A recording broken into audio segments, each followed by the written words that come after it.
தமிழகத்தில் சனாதானத்தை வேரூன்றாமல் இருந்ததற்கு பெரியார் என்ற மிகப்பெரிய ஆளுமைதான் காரணம் என விசிக தலைவரும் சிதம்பரம் நாடாளுமன்ற உறுப்பினருமான முனைவர் தொல் திருமாவளவன் தெரிவித்துள்ளார்.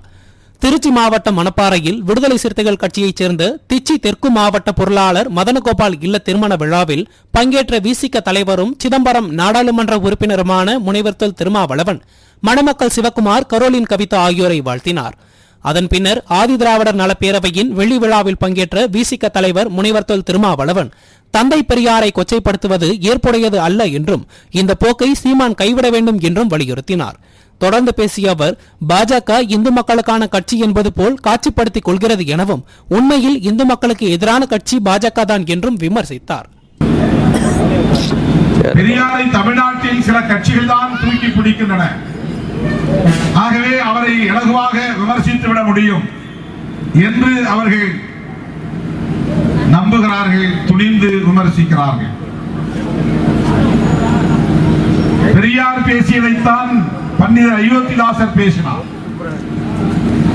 பெரியார் உருவாக்கிய திராவிடர் கழகம் என்பது 1944 உருவானது.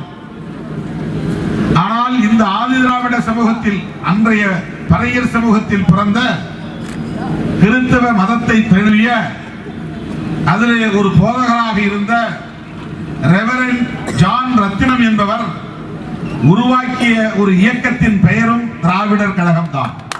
1882 என்று கருதுகிறேன். அப்போதெல்லாம் பெரியார் பிறக்கவே இல்லை. 1879 பெரியார் பிறந்து விட்டார். 3 வயது 4 வயது இருக்கும். பெரியாருக்கு அப்போது 3 அல்லது 4 வயது இருக்கும். அப்போது திராவிடர் கழகம் என்கிற பெயரால் இயக்கத்தை உருவாக்கியவர் ரெவரண்ட் ஜான் ரத்தினம். ரெவரண்ட் என்றால் அது மதிப்புக்குரிய என்று பொருள். கிறிஸ்தவ மதத்தில் ஒரு போதகரை அழைக்கிற ஒரு ஆங்கில சொல் ரெவரண்ட். ஜான் ரத்தினம் என்பது அவருடைய பெயர். அவர் உருவாக்கிய இயக்கத்தின் பெயர் திராவிடர் கழகம். இதே பெயரில் இயக்கம் கண்டார். ஆக திராவிடர் என்கிற சொல்லை பண்டிதர் காலத்தில் பண்டிதர் பயன்படுத்தினார். அவருடைய மைத்துனர் ரெட்டமலை சீனிவாசன் பயன்படுத்தினார். சமகால தலைவராக இருந்த ஜான் ரத்தினம் பயன்படுத்தினார். அதற்கு பிறகுதான் 1925 1916 பண்டிதர் அயோத்திதாசர் காலமாகி விடுகிறார். அதற்கு பிறகு 1925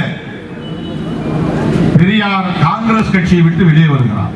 அதுவரையில் அவர் காங்கிரஸ் கட்சியில் தான் இருந்தார். காந்தியை தலைவராக ஏற்றுக்கொண்டார். காங்கிரஸ் கட்சியுடைய தமிழ்நாடு தலைவர் பொறுப்பிலும் இருந்தார். காந்தி சொன்னதையெல்லாம் அப்படியே செய்தார். அப்படிப்பட்ட தீவிர காங்கிரஸ் பற்றாளராக இருந்தவர் காங்கிரஸ் கட்சிக்குள்ளே இருந்த தீண்டாமையை கண்டு கொதித்து எழுந்தார். தீண்டாமை என்றால் ஷெட்யூல் காஸ்ட் மக்களுக்கு மட்டுமே என்று நீங்கள் கருதக்கூடாது. தீண்டாமை என்பது பார்ப்பனரை தவிர அனைவருக்கும் இருந்தது. அனைவருமே தீண்டப்படாதவர்கள் தான் பார்ப்பனர்களை பொறுத்தவரையில். சத்திரியன் தொட்டாலும் பார்ப்பனர்களுக்கு தீட்டுதான்.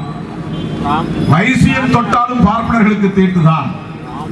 பார்ப்பனர்களை பொறுத்தவரையில் நீ மன்னாதி மன்னனாயிருந்தாலும் கீழ்சாதி, எனக்கு கீழ்சாதி.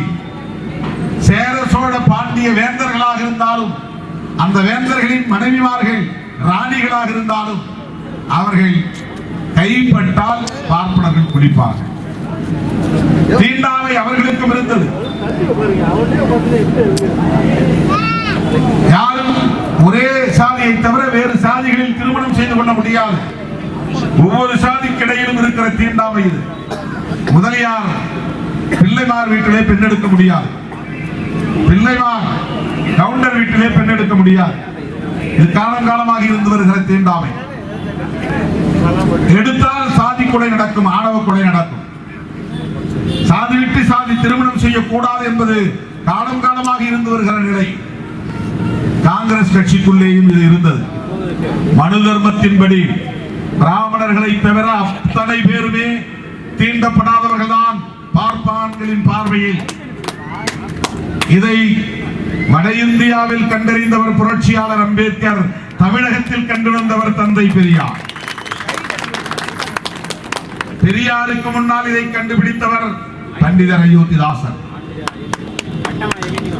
புரட்சியாளர் அம்பேத்கருக்கு முன்னால் இதை கண்டுணர்ந்தவர் மகாத்மா ஜோதிபா புலே. இப்படி சொல்லிக் கொண்டே போகலாம். இவர்களை எல்லாம் விட இதை முன்கூட்டியே கண்டுணர்ந்தவர் 2500 ஆண்டுகளுக்கு முன்னால் பார்ப்பனிய மேலாதிக்கத்தை, மனு தர்ம கொடூரத்தை கண்டுணர்ந்தவர் கௌதம புத்தர். ஆக பார்ப்பன மேலாதிக்கத்தை எதிர்த்து, ஆரிய மேலாதிக்கத்தை எதிர்த்து, அவர்களின் கருத்தியலை எதிர்த்து, அவர்களின் கோட்பாட்டை எதிர்த்து, அவர்களின் கொள்கையை எதிர்த்து, அவர்களின் வேதங்களை எதிர்த்து பண்டிதர் அயோத்திதாசர் போன்ற தலைவர்கள் பயன்படுத்திய சொல்லாடல் தான் திராவிடர் என்கிற சொல்லாடல். திராவிடர் என்கிற சொல்லை பெரியார் பயன்படுத்தினார். திராவிடர் கழகம் என்ற அமைப்பை உருவாக்கினார். அது திட்டமிட்டு அவர் செய்த சூழ்ச்சி, தமிழர்களை நசுக்க வேண்டும் என்பதற்கான சூழ்ச்சி என்று இன்றைக்கு சில பேர் திரிபுவாதம் செய்கிறார்கள். திருச்சுவர், பொய் பேசுவது, வரலாற்றை திரிப்பது, உண்மையை திரிப்பது. லாஜிக் படி நீங்கள் திராவிடத்தை விமர்சிக்க வேண்டுமானால் பண்டிதர் அயோத்திதாசரை விமர்சியுங்கள், பேசுவோம் மேடையில். ஆரியத்தை, ஆரியம் என்கிற பார்ப்பனியத்தை, பார்ப்பனியம் என்கிற சனாதன தர்மத்தை, சனாதன தர்மம் என்கிற வர்ணாசிரம தர்மத்தை மக்களிடத்திலே அம்பலப்படுத்த வேண்டும். அது இருக்கிற வரையில் உழைக்கிறவன் உழைத்துக் கொண்டே இருப்பான், உண்டு கொடுக்கிறவன் உண்டு கொடுத்துக் கொண்டே இருப்பான். தமிழ்நாட்டில் மட்டுமல்ல, இந்தியா முழுவதுமே பிஜேபி என்கிற ஒரு அரசியல் கட்சி மிகவும் ஆபத்தான கட்சி. அது முஸ்லிம்களுக்கு மட்டும் எதிரான கட்சி அல்ல, கிறிஸ்தவர்களுக்கு மட்டும் எதிரான கட்சி அல்ல, இந்து மக்களுக்கே எதிரான கட்சி. இது ஆமக்கிரி கதை அல்ல. எட்டு கட்டி பேசுகிறவன் அல்ல திருமாவளவன். பேச தெரியாது. ஏன்னா நான் சினிமா டைரக்டர் கிடையாது, எனக்கு நேரேஷன் தெரியாது, கதை சொல்ற முறை எனக்கு தெரியாது.